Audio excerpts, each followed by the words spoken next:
once again at Rock Run. We already got the tent or the camper set up. It was pouring down rain, so we got a little soaking wet. Sun's shining now, it's beautiful. But we got the RMAX here. But more importantly, we've got something you guys have been waiting and waiting to see some good rippage with. That is Mighty Mouse. That's right, this is going to be the first maiden voyage with the turboed P5. Now I was hoping to be able to take this guy to Spearhead when we went, but I had a boost leak, didn't have time to take care of it before we left. I've got that fixed. As you can see, I've ran it a little bit. I did run into a slight snag. I did have this guy all set up to run 11 pounds of boost. However, 11 pounds of boost I came to find was too much for the stock fueling system to handle. She was going super lean, bogging down. So what I did was I actually thought before we came, just in case that would happen, I put my 11-pound spring back in my wastegate, so she'll only boost about 7 pounds right now. And guys, she is running like a top. So I would say probably 7 pounds is going to be max for a stock fueling system of a P5. 11 pounds, just too much. Now I know 5.0 Power Sports in Florida makes a bigger injector for these. We may get a hold of them and get one of those ordered and get it on our way. But I mean, 7 pounds is quite a bit of boost for a small engine like this. We're going to rip her this weekend, see how she does. We may just leave her alone. I'm sure the Pioneer's head gaskets will thank us for that anyway. But as you can see here, we pretty much have the whole place to ourselves. There's one other camper and that's it. Greg's down here. He's down here a ways. Where is he? He's got the fire going. There he goes. He's strolling across there. He's got the Rhino, his jumping jack all set up. But we're looking to have a good little bit of riding. I think there's some other followers of mine that live locally is going to come up and ride with us either tomorrow or Sunday for a little bit. Sunday is Rock Run's Toys for Tots Day, so they're going to be they'll be accepting a toy in exchange for a day of riding. Look at this man down here. He's got a fire going. He's getting all set up here to cook some meat. Some meat. So, Greg? What does it say on the package? Some filet magnon, whatever that is. Nice. Filet magnon. Magnon. So, Greg already raced me once in Mighty Mouse and lost. Or I lost. He smoked me, but we'll have to do it now that I'm not running out of fuel at 7 pounds. I think he's still going to smoke me, but oh well. That's the way it goes sometimes, you know? It is. You can't win them all. Nope, I can't win them all. I ain't upset about it. We just went for a little test drive down there. Greg pulled a steep hill. It came up it in second like nothing. I know before I would have had to shift down into low. At least on the 32s, I am on the 28s. So, what'd you think, Torin? I like it. Yeah, she's running good now. My AFRs are staying right at 12.9 pretty much the entire time. It's floored through every gear, which is perfect. Before, when I was running 11 pounds, we were hitting 22 for AFR, which was way lean and not good for the motor, but I think we got her dialed in now. So we're just gonna have a nice quiet evening. Of course, now that the trails are closed down at 5, it's 5, the sun's gonna come out and it's gonna get beautiful. Is it, the gate closes at 5? Maybe the gate closes at 5. Trails close at 7. Trails close at 7. So I still got a little bit, but anyway. We'll catch back up with you guys tomorrow for some good, wholesome riding fun. So the thing I like about Rock Run is it gives you a complete mix of different trails to ride. So it was a perfect venue to test Mighty Mouse. You have open sections like this you can see now. You have twisty, windy woods. You have slow, technical rocks. So as far as testing the machine to get it dialed in, to get all the bugs worked out, I really like Rock Run for doing that. Plus, it's 40 minutes down the road, so that doesn't hurt either. You guys, if you listen here closely, I know there's a lot of wind noise. You can actually hear the turbo spool, and obviously you can hear the blow-off valve. It's a little hard to hear with the wind noise, but if you listen, if you got good speakers or you have headphones in, if you're listening on your mobile device, you can actually hear that. And I gotta say, just the fact that it's a P5, that you can hear a turbo spooling and hear a blow-off valve going off, the cool factor is through the roof.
hill climb with the turbo. Gonna try her in second.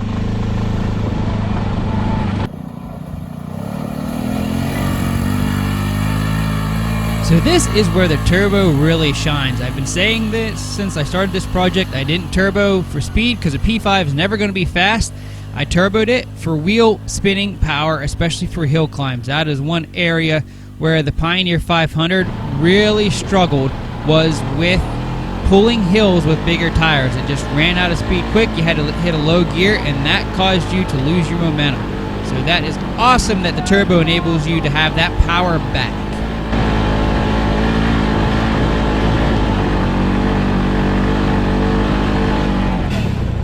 I bet this thing would go up in third.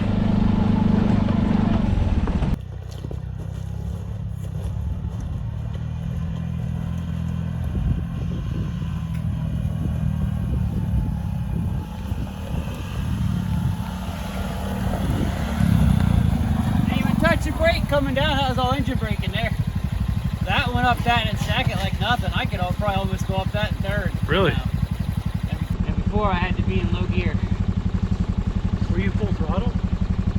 Really? No, I was just playing with it because it was revved up. Like I said, I probably could have. He's smacking already. Probably could have hit the third gear going up there. So that's impressive. Okay, so I know I just said I didn't turbo it for speed, but you know we had to do a little drag racing. I don't know if you guys remember way back when I did the winter drag race and actually raced the P5 against Greg's 12 Rhino. Greg's Rhino pretty much spanked the P5 all over, and it was on smaller tires with the lighter 12-inch rims. And as you can see here in this race, with the turbo on bigger, heavier tires, yeah, he didn't pull away from me this time. It was almost a dead even race. And as you can see too, this is up a pretty good grade, so that just makes it all the more impressive that we're drag racing up a hill and I'm still staying right with the Rhino. In fact, the only reason I think he got ahead here is because every time I would shift and have that delay, he would slowly pull ahead a little bit, I'd catch up, shift again, he'd pull ahead, and that gained him a lead till I got into fifth gear.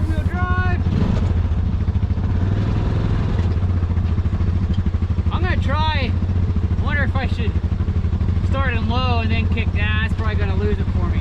I just wondered if I can get that little better jump on you in low. I'm going to try starting in low and just quick shift. Yeah, this will either work good or be a big mistake starting in low. Time for a cam and fuel control rail. Ready? Yeah. Mark. Set. Go! Yeah, that didn't work too good. Starting in low, the delay from low to second was so big, he got a really big gain on me that time. So starting in second is definitely the way to go if you're drag racing. And admittedly, doing a boosted launch would probably get me that little bit of edge I need to take the Rhino, but I didn't want to break anything, so I was a little bit nervous to try that. But maybe next time, once we get some more mileage on there and see how she's holding up, we'll try a few boosted launches, especially when we revisit the draggy times, see if we can't get that draggy time down a little bit with a slight boosted launch.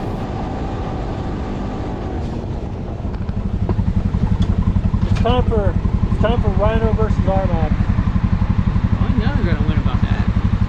Well, that's why you give me like a second head start. You want to ride It goes like this. Go. Look, Lisa had it in sport mode. That's what you had it in yesterday. I never changed it.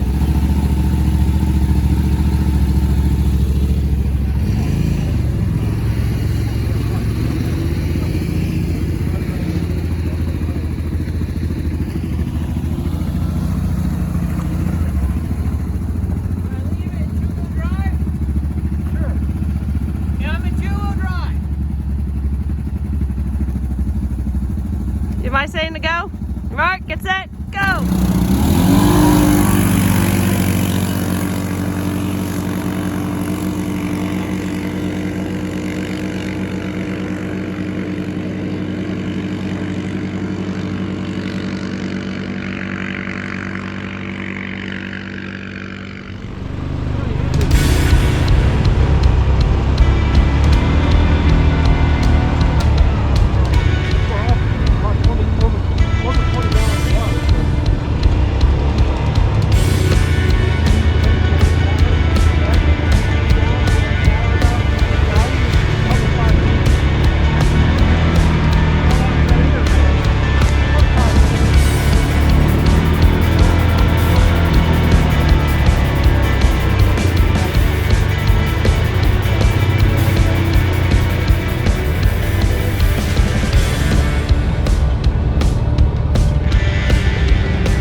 yes, Greg almost rear-ended me here. I gotta tell you this because it's kind of funny. He actually had bought like a cheap pair of $20 rain suit because it's supposed to rain all weekend. And this is within 2 hours of riding here. The entire crotch and inseam had completely ripped and was pretty much rendered completely useless. Wasn't doing any good. So he was gawking at that while riding here, and that is why he almost ran into the 500, because he didn't see me, because he was gawking at his ripped rain suit, which is kind of funny, and thought I'd like to share that just to embarrass Greg. So Greg, when you're watching this, sorry, I had to tell because it was funny. And I think by the end of our riding here, not only was the whole crotch and inseam ripped, but I think his arm was ripped. I know Ted had a pair just like Greg had, and they were all tore too, so definitely not a recommended rain suit. I'm not even going to say what it was.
So this hill is one I've been up many times with the P5, in which I have had to take it in low gear because it just didn't have the guts to come up in second. And coming up this in low gear is awful scary and sketchy because I know the camera doesn't do it justice, but it is super steep. And when you can't carry speed up a steep hill like this, it gets a little hairy. So I thought, well, now we got the turbo, let's give her another shot. I think we did. So this pool is in second gear, and I am between a 1/2 and 3/4 throttle. I do not have it floored going up this hill. So besides a slight sketchiness here of both wheels bouncing off as I was going up, she pulled this steep hill like nothing, and I was very impressed and pleased it did so. Turbo working great. Whoa, that was rocky. Phew. So this is looking straight out, so you can see how steep it is.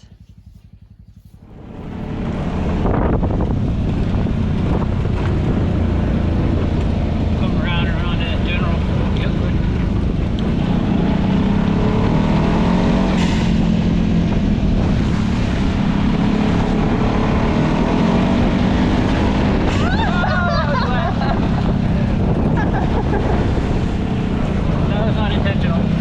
Sure.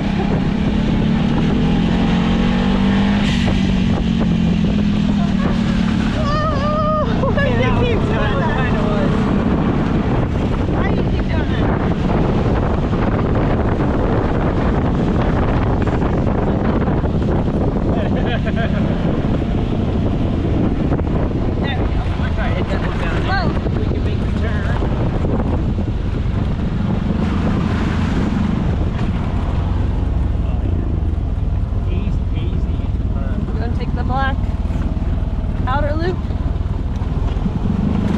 Did you see a puddle you wanted to wet us with?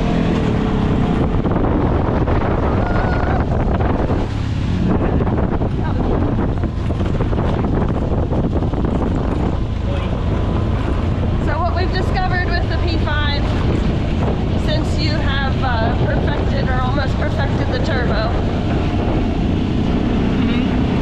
it now needs a handhold for the passenger. A little better handle. It didn't used to, but now it does. It's good now. So, if you're going to be a passenger, you have to wear the 5-point harness or you will fall out or hit your head and move the mirror. Alright, we got it. Let's see which way they're going. Let's see if they're coming. That general was right there. I don't know if they were heading up this way or not. Here, let Greg lead anytime he wants. Wow! Oh, that's a big rock. I don't have the ground clearance I used to. Oh, yikes. And I No, can tell. ouch, ouch. That's Are you okay. ouching for you? I'm ouching for the 500. I guess we just have to follow the general because that's the way I was going to go. Greg can choose. Just that really rocky section that I thought we had some footage. Ah. That's still recording all right? Yes. All right. You want me to breathe on it so it stays warm enough? Yeah. So the bad thing with using GoPros as your main camera is they do not like the cold, and we were in the mid 40s here, and I tried getting a lot more footage than what you're going to see in this video, but the GoPros just weren't cooperating. They'd record for like 30 seconds and then just completely shut off, and then wouldn't start. I had to pull the battery, stick it back in, kind of reset everything just to have it do it again. So I'm sorry, I had a lot more footage I tried to get for you guys, but the GoPros didn't cooperate. So a lot of this we actually took with my phone, which works good too. But the main point here is that the turbo has worked flawlessly now we probably put on 70 miles or more just in these couple of days we rode, and I had 0 hiccups with the turbo on the P5, which is awesome. I think I've got it pretty much dialed in now, and that's very encouraging that the 500 likes its boost as much as it does. And I know a lot of you has asked this, a lot of you are curious, am I going to put together a kit to sell so you can turbo your P5? Answer is yes. I'm actually going to work on that this winter with Greg. We are going to at least provide a pre-bent exhaust header that'll work with the RBH 31 Turbo that we will sell, and I'll probably see if I can get together with DynoJet and the other companies that I've bought products with, if I can work out a deal to buy stuff for them that I can put together a kit to sell for you guys. I have the tuning pretty much all figured out, so I will have that available as well. So yes, this winter I am going to work on putting together a turbo kit for the P5 to sell and make public. So if you guys want to turbo your P5, then come next spring, probably later spring, early summer, I will have a turbo kit available for you guys to buy.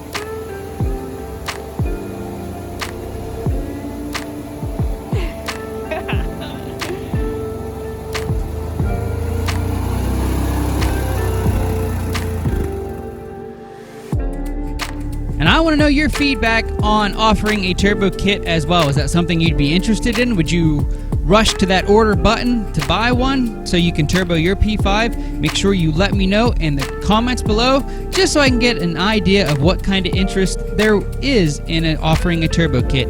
If I get a lot of interest, it'll probably be a more comprehensive, complete kit. If I get a little bit of interest, I'll probably provide the essentials like the exhaust header, turbo flanges, and then you can piece together the rest yourself. So I'd like that feedback so I know how extensive of a kit to offer for you guys.